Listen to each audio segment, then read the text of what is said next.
तो दोस्तों, आज हमारा ग्रीन आइलैंड फाउंडेशन का मीटिंग में तय हुआ है कि आने वाला 3 तारीख को हम लोग सब मिल कर के एक शांतिपूर्ण धरना प्रदर्शन करने जा रहा है। आप सभी से गुजारिश है 3 तारीख को आप लोग सब हमारे साथ में मिल कर के इस धरना को कामयाब बनाएं। धन्यवाद। नमस्कार।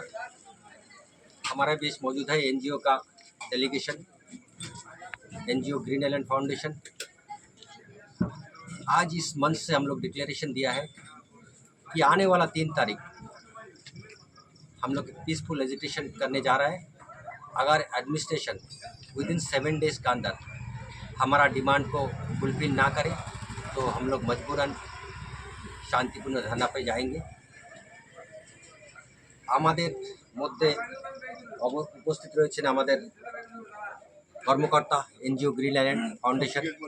আমরা যে 5টা দাবি নিয়ে আজকে আমরা এই মঞ্চে এসেছি, সেই 5টা দাবি যদি 7 দিনের মধ্যে প্রশাসন না শোনে, আমাদের এনজিও বাধ্য হবে 3 তারিখে শান্তিপূর্ণ ধর্নায় যাওয়ার জন্য। ধন্যবাদ।